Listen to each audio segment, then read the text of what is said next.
Ricardo Coimbra, professor Ricardo Coimbra, muito bom dia. Seja bem-vindo aqui ao nosso O Povo News. Vamos lá então falar sobre esses números da pesquisa Quest também, apesar de ser economista, Ricardo Coimbra pode analisar esses números à luz, inclusive, de como a economia influencia na percepção dos eleitores em relação ao atual governo. A economia, e mesmo com todas as sanções, tarifaço de Trump, se mantendo estável, estamos aí a pleno emprego, a indústria, apesar das dificuldades, também numa situação não tão negativa. É realmente a economia que explica esse cenário e, claro, o nacionalismo que aflorou na sociedade brasileira após os ataques de Donald Trump. Muito bom dia, Ricardo Coimbra. Bom dia, Ítalo. Bom dia a todos que nos escutam, nos assistem, né? Então, esses números são bem interessantes porque a gente observa, né? Então, todo esse processo em relação ao tarifaço, em relação à melhoria dos aspectos econômicos, né? Tudo isso vem gerando um reflexo de crescimento de popularidade do Lula, né? Então, esses dados mostram isso, né? Então, inclusive, até ontem, aquela medida relacionada com os investimentos, né? O Congresso derrubou a medida porque isso teria um impacto no orçamento para o ano que vem da ordem de 17 a 15 bilhões de reais, o que poderia potencializar ainda mais recursos, né, para o governo no ano que vem manter os programas sociais ou ter mais recursos para os programas sociais, né? Então, a gente observa que muito provavelmente esses dados aí da pesquisa estimularam, né, uma atitude mais de combate a essa possibilidade de recursos para o governo no ano que vem, em função, né, de uma possibilidade muito grande do Lula ser eleito no primeiro turno, né? Então, a possibilidade dos dados que mostram na pesquisa da Genialcast é que provavelmente esses cenários de segundo turno que estão sendo aí trabalhados,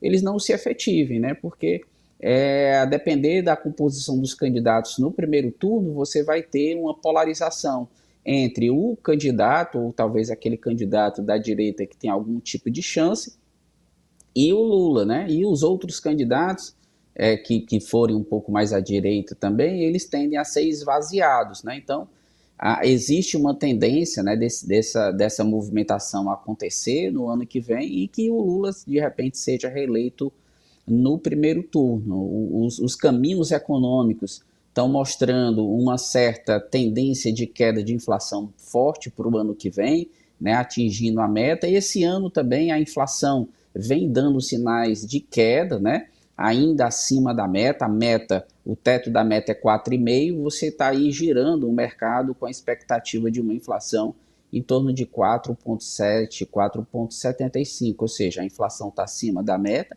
mas ela é uma inflação relativamente baixa, né? Então, se a gente considerar aí inflações que a gente teve aí em anos anteriores, né, que chegou aí a 85% ao mês, você fechar uma inflação aí de 4,7, 4,8, menos de 5% ao ano, é um cenário positivo, com taxa de desemprego num patamar muito baixo, histórico, e o Banco Central, de repente, pode começar a reduzir taxa de juros na última reunião agora de dezembro, talvez um pouquinho, de 15 para 14,75, mas talvez cortes mais significativos no primeiro semestre do ano. Então, se você tiver cortes significativos da taxa de juros no início do ano, né, mostrando uma tendência de melhoria com os preços em patamares mais baixos do que se tinha antes, de evolução dos preços, né? Então isso pode ser significativo. Esse processo de aproximação do Trump em buscar negociação com Lula também pode estar muito relacionado com esse cenário de reeleição do Lula, né? Então a gente sabe que o Trump, ele não dá, como o pessoal diz assim, murro em ponta de faca, né? Então ele já deve ter desenhado essa necessidade de aproximação com o governo brasileiro. Os preços de alguns produtos lá que ainda estão tarifados estão muito altos.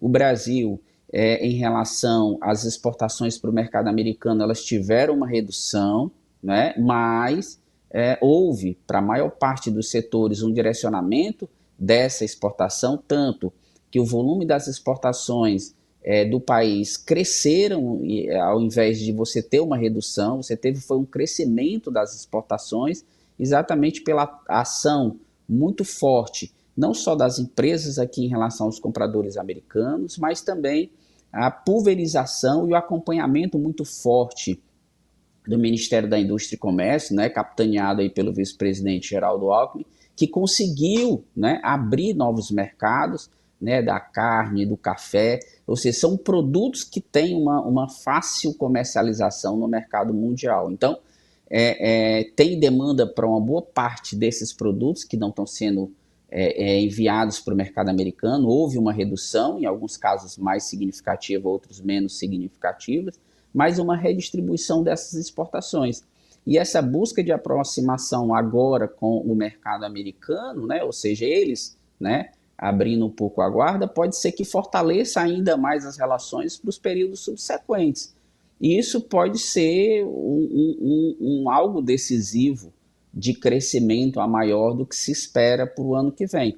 Ou seja, nos últimos 2, 3 anos, com o crescimento da economia, a tendência para o ano que vem é um crescimento um pouco menor, mas se essa relação comercial com os Estados Unidos ela se revigorar, pode ser aí que você tenha um crescimento acima de 2,5% para o ano que vem. Então, taxa de juros com queda, taxa de inflação com queda, perspectiva de um bom crescimento da economia, a popularidade do Lula tende a aumentar ainda mais e se fortalece o processo de reeleição.